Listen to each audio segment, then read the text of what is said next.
It's been called the entertainment capital of the world, with nighttime spectacles that rival any on Earth. But shows like this are just part of a day in the life of Las Vegas. To keep this desert metropolis running, workers have to climb up into the sky and descend from high above. Some even have to dive. There's no end to what you can discover when you spend 24 hours in the skies over Las Vegas. A mysterious airline that ferries workers to top-secret U.S. military sites. Glimmering facades that are actually billion-dollar investments gone bad. And even a trailer park that's home to one of America's most successful entrepreneurs. Once, visitors flocked here to southern Nevada to witness explosions of atomic bombs. Today, they spend their days partying hard and getting their thrills high in the sky. A few even dare to leap from the tallest tower in the West.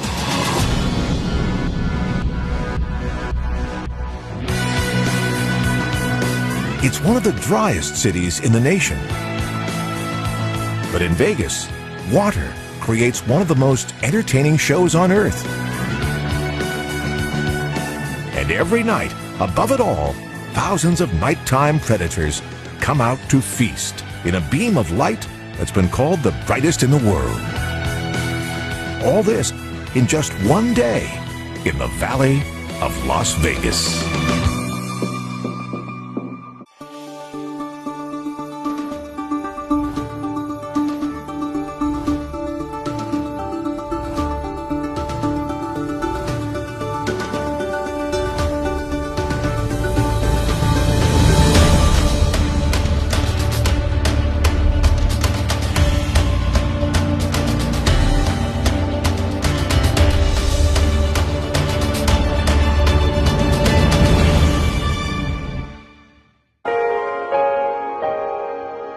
Las Vegas is famous for its millions of sparkling lights.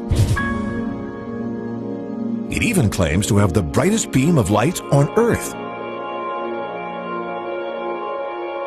But the most awe-inspiring light in the Las Vegas Valley is this one.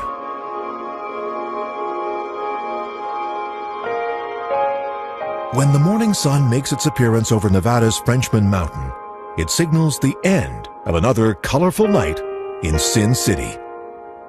But it also kicks off the beginning of one more tough day for those who keep this entertainment capital running 24/7.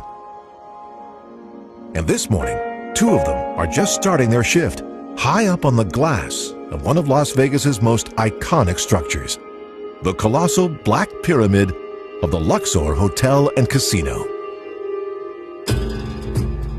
Ulysses Cervantes and Miguel Lopez work on the front lines of Las Vegas's battle against desert dust. They start their shift at 6:30 a.m. when the morning light just begins to bathe the larger-than-life-size replica of an Egyptian sphinx that stands at the entrance of the Luxor. To get here, they climb out of an opening just below the pyramid's tip. Then, they have to make sure they are securely harnessed in, so they don't end up skidding more than 400 feet down the surface of the Luxor. There's enough glass on this pyramid to cover more than 8 football fields. And since the Luxor's windows have been installed at 40-degree angles, they are constantly getting coated with Nevada dust. Once Ulysses and Miguel get started, their work creates a river of soap and dirt. So they can't stop until they've reached the ground. Often, the temperature in Las Vegas rises above 100 degrees Fahrenheit. Reflective windows like these make it even hotter. It's like working on the surface of a solar cooker, which is why they fill their buckets with ice cubes at the start of every shift. It's a job that never ends. Once Ulysses and Miguel are finished cleaning this side of the pyramid, they'll have to start on the next one, from the top. And after they're done with all 4 sides, they'll have to scrub these windows on the east side all over again. By the time the sun is up, there are workers all across this valley making sure that the dazzling spectacle of Las Vegas will live on for another day. And some of the most important workers in Vegas are lighting technicians. Here at Mandalay Bay, James Smith is already starting his daily descent from the roofline. He needs to replace one of the neon tube lights that make Mandalay Bay one of the most easily recognized casinos on the Strip. It was from a 32nd floor suite in this building on October 1st, 2017, that a gunman opened fire on an outdoor country music festival on the Strip, murdering more than 50 people and injuring hundreds more. It was one of the deadliest mass shootings in U.S. history.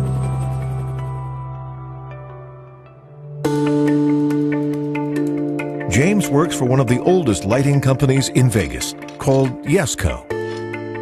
For more than 7 decades, it's been creating the most familiar casino marquees on the Strip. Some of the oldest ones, which are no longer in use, have been preserved here at the Las Vegas Neon Museum.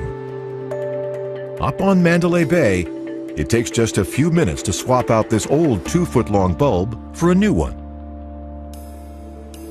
Every day, there are hundreds of blown bulbs across this city that need to be replaced by nightfall.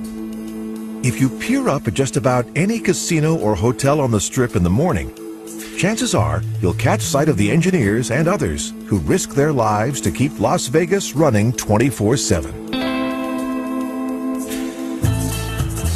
By 7:30 a.m., up in the tower at McCarran International Airport, air traffic controllers are busy too. They're landing another passenger jet on runway 1 right. It's one of the nearly 1,500 commercial flights that land or take off from McCarran every day. They carry more than 47 million passengers in and out of Las Vegas each year through its 2 main terminals.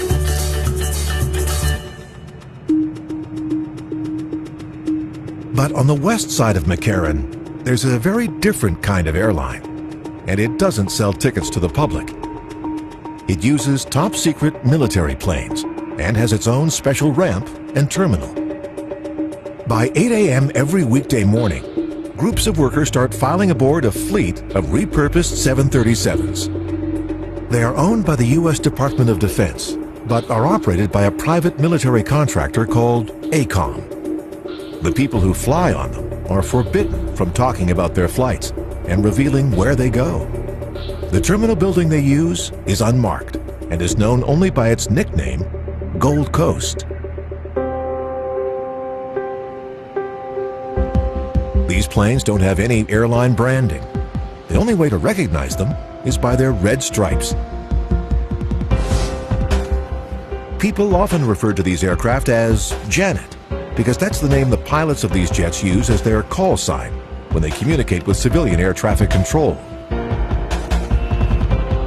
They play a key role for the U.S. military.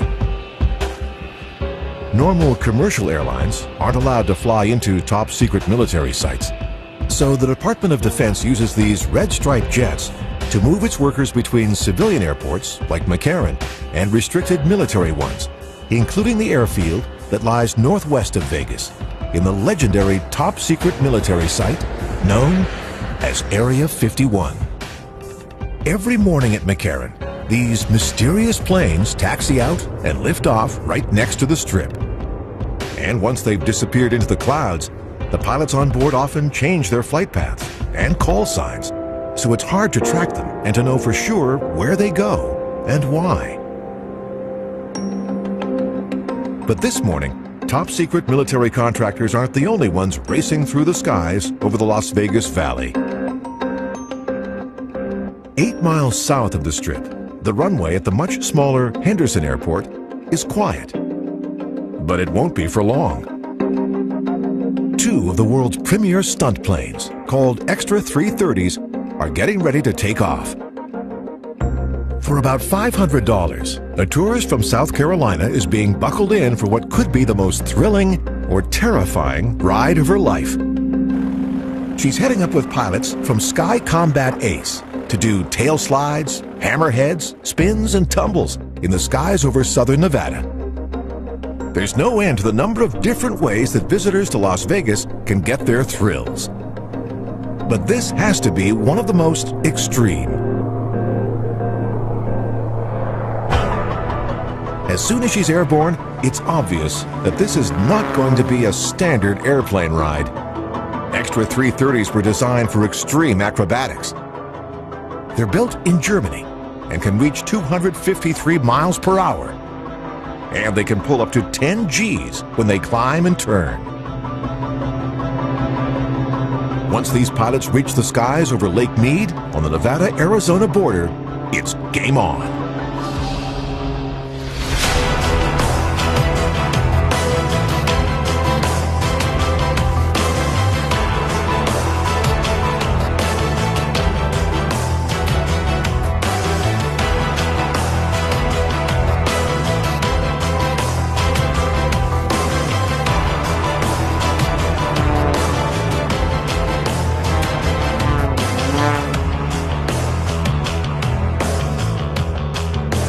With stunts like these, Sky Combat Ace passengers have been known to pass out, vomit, and even beg to be put back on the ground. But for those who can handle it, this part of Nevada offers one more thrill: the chance to race through the canyons of the Colorado River. It takes total concentration to fly an acrobatic plane through a landscape like this one.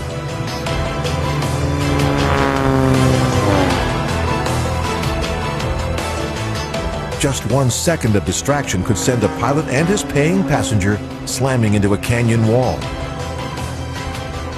A miscalculated turn could cause a plane's wing to clip the rocks, or turn this thrill ride into a deadly plunge. Stunt flying is one way that people in Las Vegas get their thrills, but the ultimate adrenaline rush for others is a more than 800-foot plunge to the desert floor.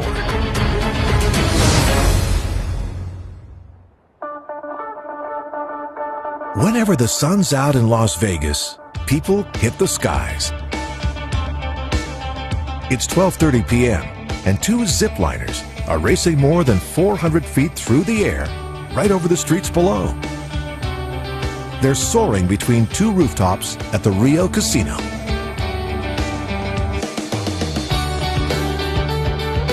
Today, the Rio is one of more than 100 casinos in the Las Vegas Valley. And the biggest and most extravagant ones lie along the Strip. But gambling hasn't always been legal in Las Vegas. In 1909, just a few years after the city was founded, the Nevada legislature voted to ban gambling in the state. That ban lasted over 2 decades.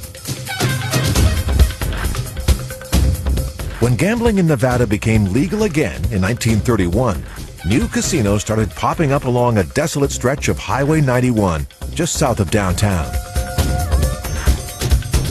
That highway is now South Las Vegas Boulevard, better known as the Strip.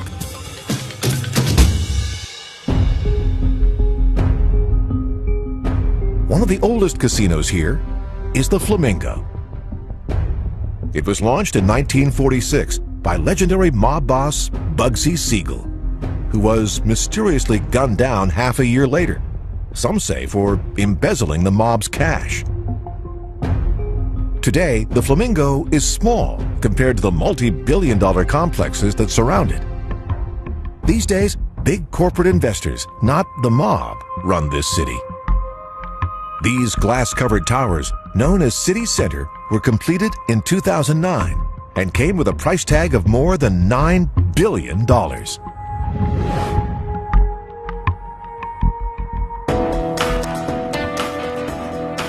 When most people think of Las Vegas today, they think of the Strip. But the Strip doesn't actually lie inside the city of Las Vegas.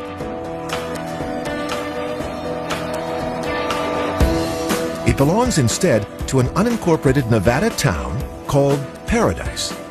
City officials in Las Vegas once tried to annex Paradise, to increase their city's tax base, but never succeeded. Paradise is just one of the many different towns and cities that lie inside the Valley of Las Vegas. The biggest are Las Vegas itself, North Las Vegas, and to the south, the city of Henderson. The unincorporated Nevada town of Paradise lies right in the middle and even includes the runways of McCarran International Airport. But even though most of the hotels and casinos on the Strip actually lie in Paradise, they all use Las Vegas mailing addresses because there's nothing like the lure of the words Las Vegas. Once, those words were synonymous with clubs, vice, and gambling. But today, people come to Vegas for all kinds of reasons. It's just after 1 p.m. at the High Roller. When it was completed in 2014, this was the highest Ferris wheel in the world. Each of its transparent pods can hold up to 40 people.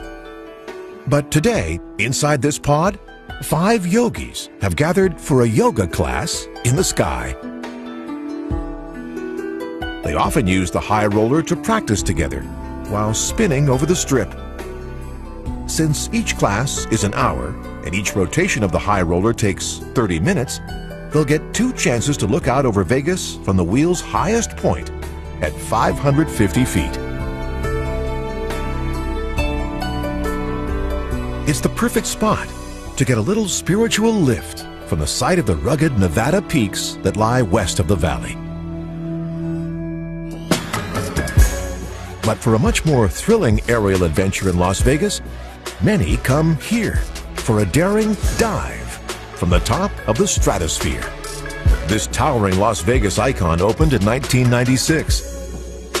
It was originally supposed to be 1,800 feet high, but that could have made it dangerous for planes arriving and departing McCarran International Airport, so the tower's height had to be reduced by almost a third.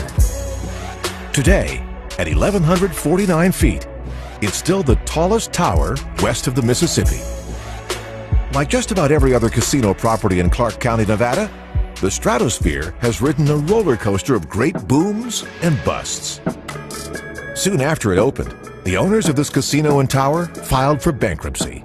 And 2 years later, the legendary investor Carl Icahn won control of the property in bankruptcy court for a fraction of the $550 million that the Stratosphere cost to build.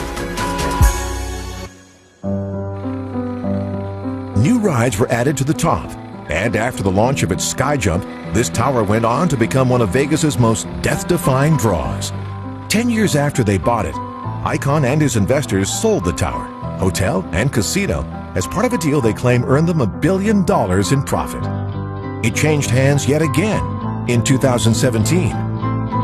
New owners of the Stratosphere may come and go, but one thing on this soaring structure has remained the same: the thrill of a 30-second free fall from the top. Everyone who does it starts their jump here, 829 feet above the streets of Vegas. After paying more than $100, they step out onto a ledge, get buckled in, and then leap into the sky.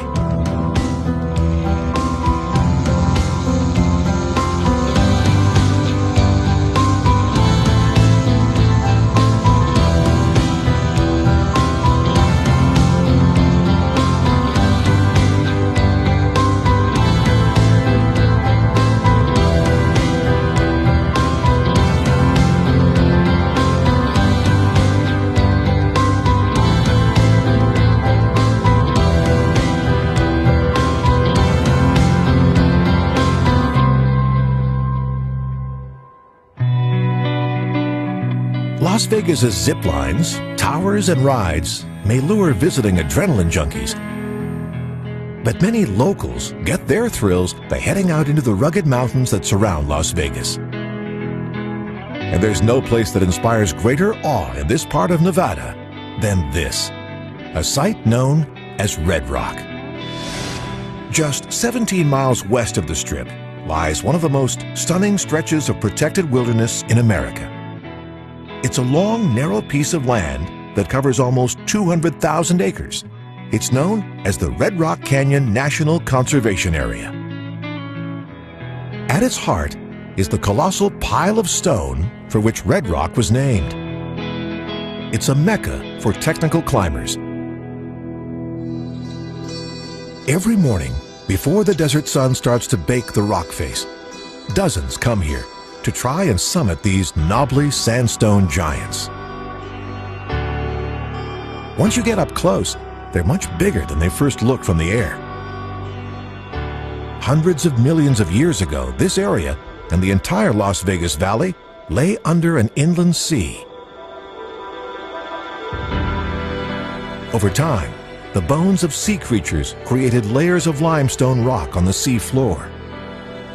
When the waters of that sea finally drained away, tectonic plates in the Earth's crust pushed up the land into these towering forms. Wind, rain, and erosion also exposed iron oxides in layers of sandstone that eventually turned red with rust. Today, the brilliant colors and dazzling array of forms of red rock are a big part of what lures 2 million people here every year. They also create a visually stunning backdrop to the climbers as they work their way to the top.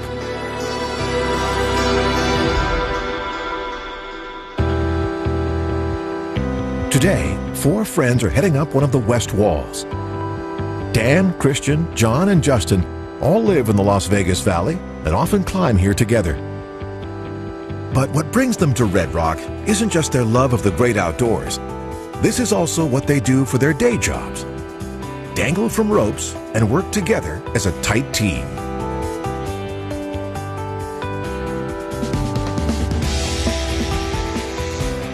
These 4 friends and co-workers spend most of their days on the glimmering facades of Sin City's casinos, earning a living by doing what they love. Sometimes anything can seem possible in a day in Las Vegas.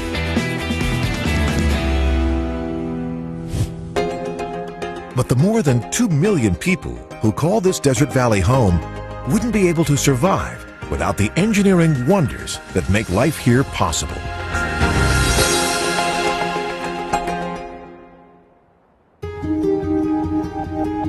When the clock strikes 1 p.m. in southern Nevada, the sun is usually burning down at full force. Today is no exception. High above the Las Vegas Valley, the snowcap here in the Spring Mountains has already started to melt.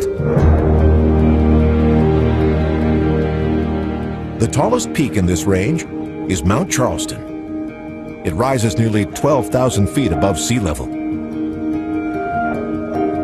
Every tale about a day in the life of Las Vegas ultimately begins here. Without these peaks and the snow that covers them, the Las Vegas that we know today might not even exist.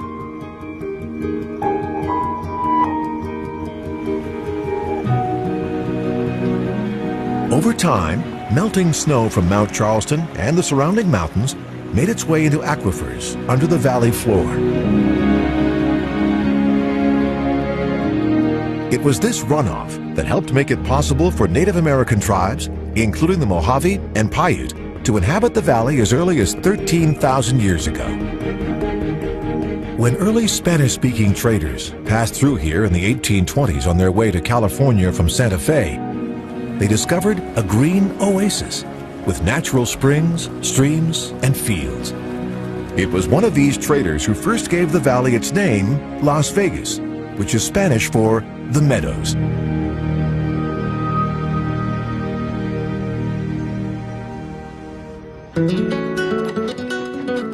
But the arrival of the railway in Nevada in the early 20th century changed life here forever.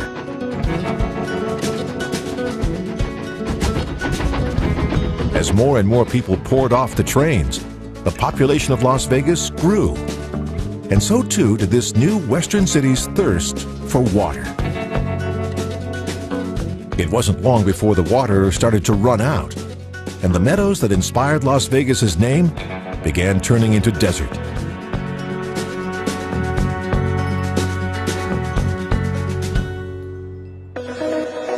When you fly across the Las Vegas Valley today, it can be hard to believe there's a shortage of water.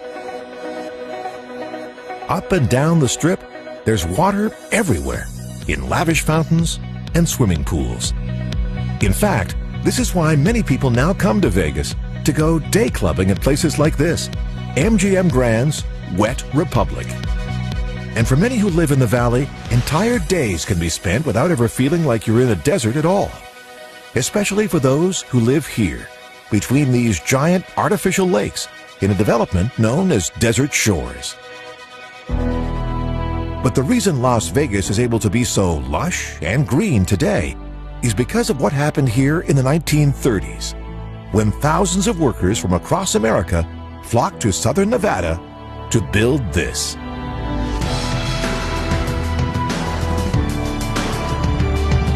The Hoover Dam. It lies just 25 miles east of the Strip. If you were to peer down on this stretch of the Colorado River in the 1930s, you would have seen an army of workers below. They drilled holes for more than 8 million pounds of dynamite, carved 8 miles of tunnels through the canyon's walls, and poured more concrete than had ever been poured on a single construction project anywhere in the world. Close to 100 men died building the Hoover Dam, but it's still considered one of America's greatest engineering achievements.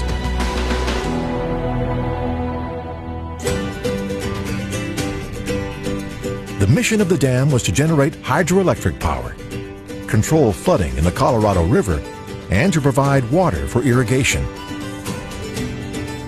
Once it was completed, the valley started filling up with the water that is now known as Lake Mead. Today, it's a popular recreation area for residents of Las Vegas, a welcome, watery oasis in a desert land. But this lake is also what enables Las Vegas to survive. In the 1950s, pipelines started carrying water from Lake Mead into the Las Vegas Valley. And with a plentiful and new source of water, the valley's population could continue to grow. Today, there are 2 million residents in Clark County, 7 times the number that lived here in 1970. And 90% of the water they use comes from Lake Mead.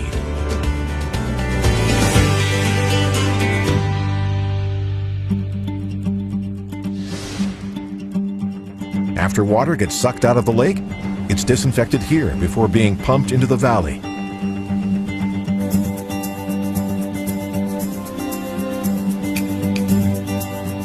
Some of it ends up at the Anthem Country Club in Henderson.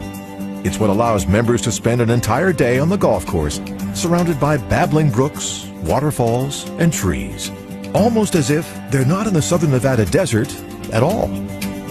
But much of the water that's consumed inside homes and businesses in Las Vegas gets directed back to water treatment plants and is then used again. This stream is actually wastewater from across the valley. It's making its journey back to Lake Mead. As it does, millions of gallons of water are being pumped back out of the lake 24/7 to keep Las Vegas alive for another day.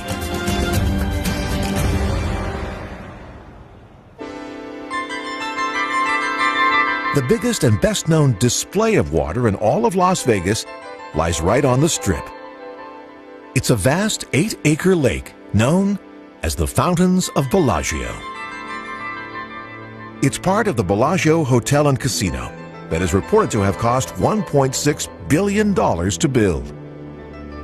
Spend 24 hours in Vegas, and it's impossible not to catch sight of the choreographed dances of water that are performed here every night. They are the most elaborate fountains in America. And just like other top Las Vegas entertainers, the Fountains of Bellagio have to practice their routines every day to stay in perfect shape. They are managed by one of the most unique teams of stagehands in the world. Every morning, they appear on a motorized barge from a grotto they call the Bat Cave in the northern wall of the fountain. The motors, pumps, and valves that make this fountain dance all lie underwater. And it takes skilled engineers who are also certified divers to keep them working flawlessly.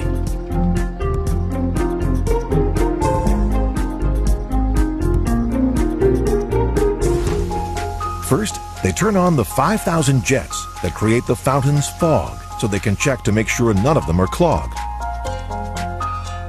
Once the fog is in the air, they can't control where it goes, so they have to be careful not to release too much. One time, it nearly shut down traffic on nearby South Las Vegas Boulevard.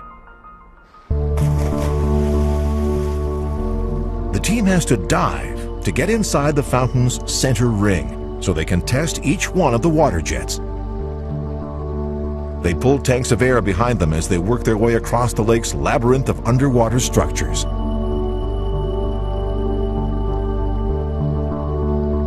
Once they reach the center, their first job every day is to test the shooters. They have to do it manually, one by one.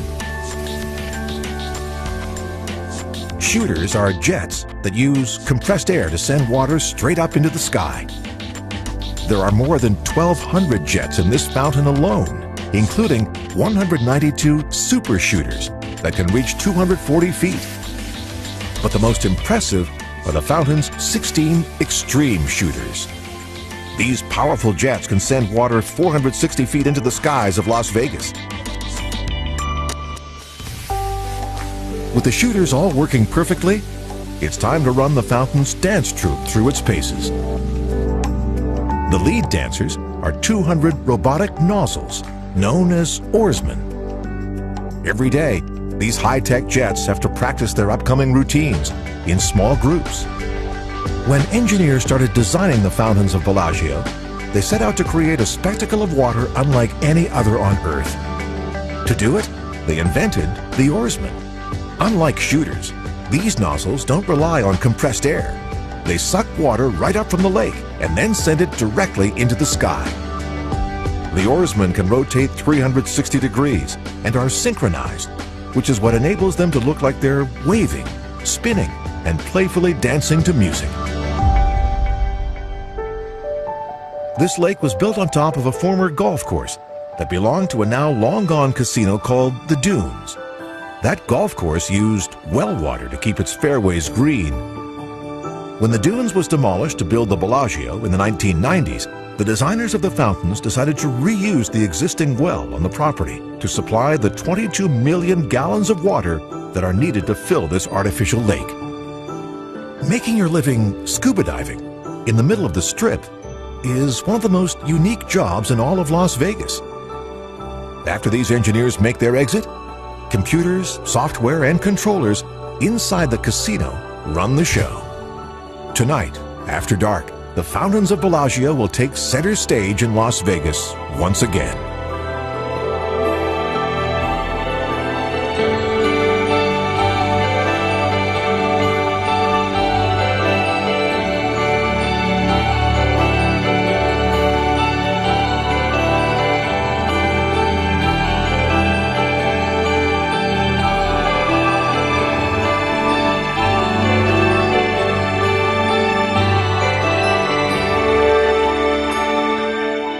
Unlike most entertainment here, this is a show that you don't have to pay to see. Modern engineering has managed to make Las Vegas greener and more populated than ever before. But there's one big piece of original Nevada desert still left here. 15 miles northeast of the Las Vegas Strip, out beyond the runways of Nellis Air Force Base, lies an enormous stretch of sand that's known as the Nellis Dunes. It's also a very popular recreation area for off-road vehicles. By 3 p.m., riders start gathering, ready to head out and race on the sand. These dunes were created from sediments deposited by rivers that are no longer here. After the rivers dried up, wind and rain started moving the sediment, creating these sand dunes.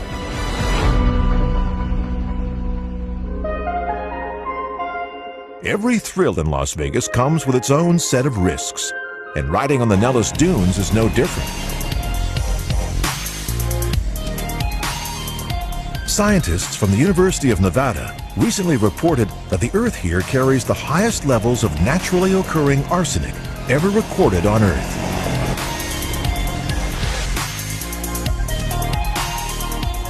When the wind blows, or ATVs kick up the sand, it can send clouds of toxic arsenic-laden dust into the air.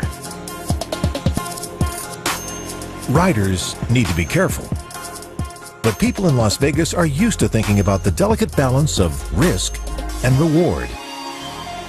That's because they've had a front row seat to some of the biggest booms and busts in America.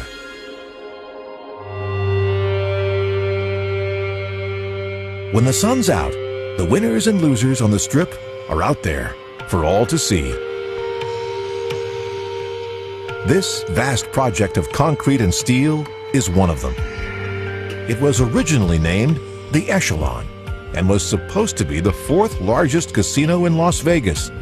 But it's been standing here, unfinished, for almost a decade. And the Echelon is small compared to a nearby complex originally called the Fontainebleau. This shimmering tower was designed with a 100,000 square foot casino floor and thousands of hotel rooms and condos above. Even though most of the windows were installed, the interior is still just a concrete shell. After spending more than $2 billion building it, the developer filed for bankruptcy in 2009. To finish it, any new owners will have to invest even more. Daylight in Las Vegas makes it hard to hide the carcasses of billion-dollar investments gone bad. But it also reveals the tremendous wealth of those who do manage to make it big on the Strip. And the biggest winners aren't gamblers, they are casino owners. There's no one more successful in the history of Sin City based on his personal wealth than billionaire casino magnate Sheldon Adelson. The company he founded, Las Vegas Sands, owns the legendary Venetian and more casinos abroad in Macau and Singapore. In 2017, he was reported to be worth more than $35 billion. To jet its executives around the world, Las Vegas Sands has its own fleet of 747s parked at McCarran International Airport. Recently, Adelson bought a large parcel of land here in the suburb of Summerlin and then built this 44,000 square foot house. It has an elaborate swimming pool on the north side with its own sandy beach.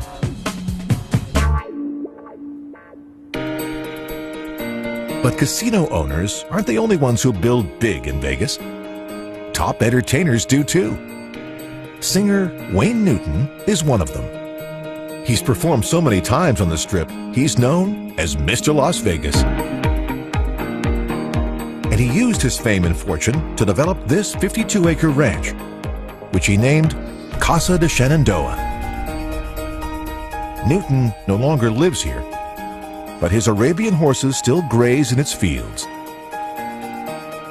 Casa de Shenandoah now offers tours to the public and functions as a museum. But across town, the estate of two of Las Vegas's best-known entertainers is almost never open to outsiders. In 1981, German magicians Siegfried and Roy began performing at the New Frontier Casino, which was demolished in 2007. Their show was a hit and kicked off a 13-year run here at the Mirage. It earned Siegfried and Roy the nickname Masters of the Impossible. It also earned them millions, which they used to build two vast estates west of downtown. This is one of them. They call it Little Bavaria and permit very few people to enter. But they did allow the white lions they used in their acts to roam free here. And they often swam with their big cats in Little Bavaria's pools and fountains. On either side of a shared central house are two separate homes, one for Siegfried and one for Roy. In the middle is their own private chapel. These days, the only creatures in Little Bavaria are swans that glide across its pools and alpacas that graze in its fields. In 2003, during a performance at the Mirage, Roy was badly injured on stage by one of their big cats, a white tiger named Manticore.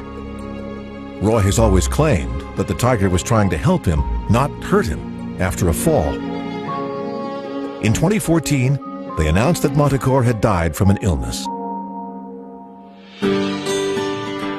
From the air, it's easy to see that many who make their fortunes in Las Vegas live large, but not all. One of the Valley's most successful entrepreneurs prefers to live downtown in this trailer park. It's 12 p.m. and Tony Hsieh, the CEO of online shoe giant Zappos, is throwing what he calls a fun day brunch. After Amazon bought Zappos for more than $1 billion in 2009, Hsieh decided to move out of his luxury condo and into this Airstream trailer park, which he developed for himself and other young professionals. He's famous for encouraging Zappos employees to celebrate their individuality, and he leads by example. Today, Hsieh's mohawk haircut and striped pants make him easy to spot from the air. One of the park's residents is an alpaca named Marley. He's Zappos' unofficial mascot and inspired the trailer park's nickname, Llama-lopolis. Hsieh has managed to turn these once desolate streets into a thriving community. On a lot nearby, he's installed a giant sculpture called Big Rig Jig by artist Mike Ross. Made from the cabs of real tanker trucks, it was a highlight of the Nevada Desert Festival, Burning Man. A painted mural captures the new spirit of this part of downtown Las Vegas. From his Airstream trailer, Hsieh can bicycle to work at Zappos headquarters. He moved the company here in 2013, when downtown Las Vegas was just starting to emerge from an economic slump.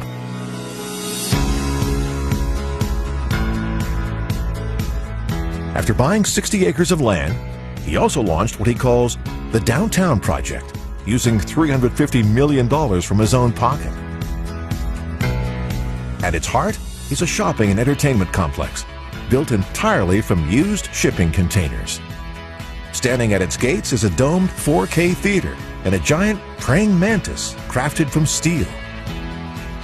They're helping draw people away from the Strip, back to the city's historic core, especially after dark.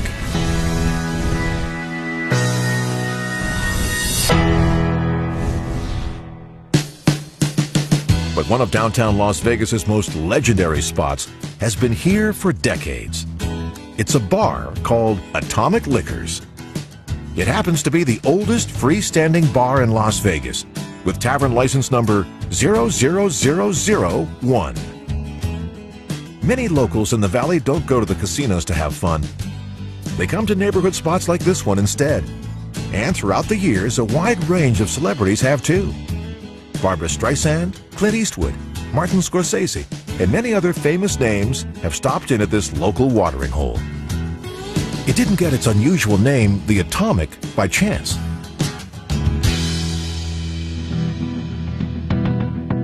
Starting in 1951, 65 miles northwest of the Las Vegas Valley, the U.S. Department of Defense tested atomic bombs in a place that came to be known as the Nevada Test Site. Every few weeks for more than a decade, colossal explosions rocked this stretch of Nevada desert, which is one reason this land is still heavily pockmarked today. Local officials in Las Vegas saw the tests as potential tourist attractions and even created a list of the best places for visitors to go to watch the detonations. Leading up to the tests, crowds gathered to drink and party on casino rooftops across Vegas, just like they still do today. But back then, just before dawn, all eyes turned toward the mushroom clouds that rose in the distance over the Nevada desert. That's how Las Vegas got its nickname, Atomic City. These days, atomic bombs are no longer being tested in Nevada. And Las Vegas has a new nickname, Solar City, thanks to this otherworldly sight just a few miles away.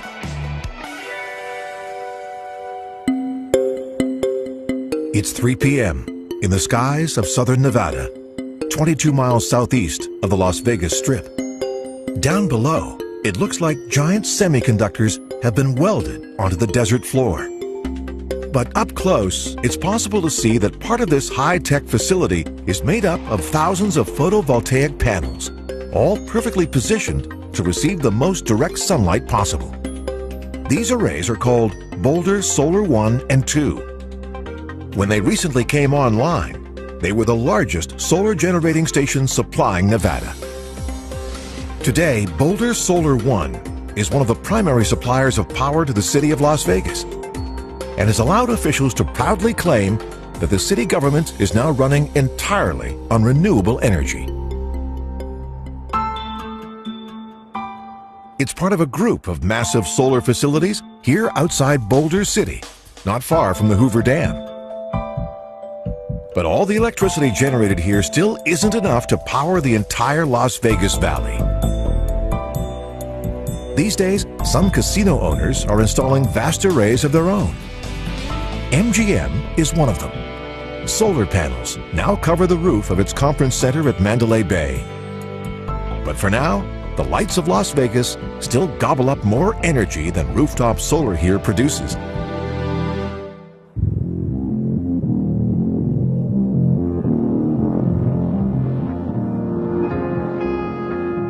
And when night falls on the Strip, it's easy to see why.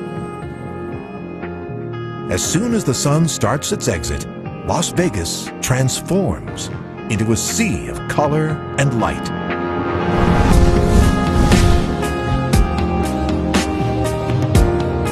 There's no better place to witness it all than from above.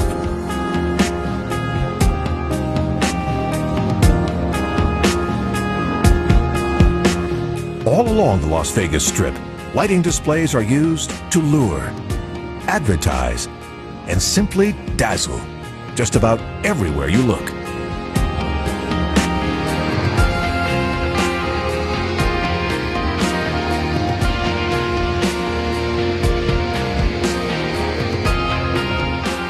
Without its own unique and elaborate lights, a casino simply wouldn't survive on the Las Vegas Strip.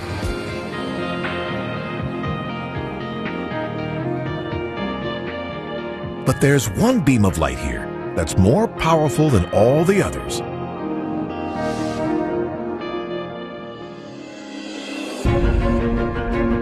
It's just after 8 p.m. and the sky beam at the tip of the Luxor has just been switched on. It may look like a single ray of light, but this beam is actually made up of 39 7,000-watt bulbs. Its light is so powerful, the FAA has designated it an official navigation beacon. When pilots lift off from Los Angeles more than 200 miles away, they can often spot the Luxor's sky beam after they reach cruising altitude. With all this energy, it's been reported that the air just above the pyramid's tip can reach up to 500 degrees Fahrenheit.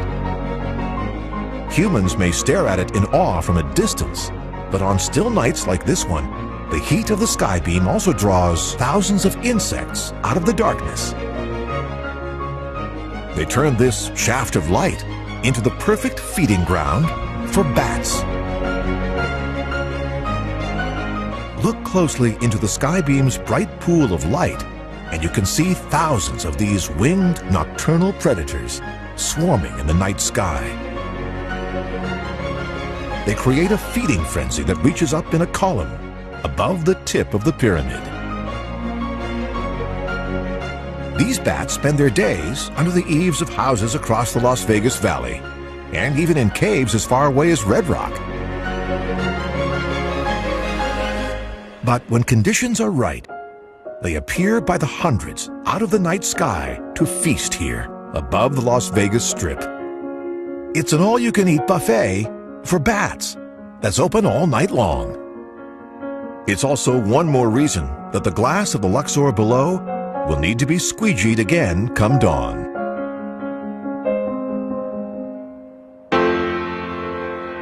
When you spend a day in the skies over Las Vegas, the surprises never end. Whether you're racing across the dunes on its desert floor, gliding over the snow-capped peaks that tower high above it, or peering directly down on the engineered wonders that line its strip.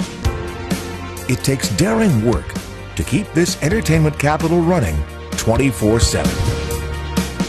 But there's simply no other place in America that compares to Las Vegas.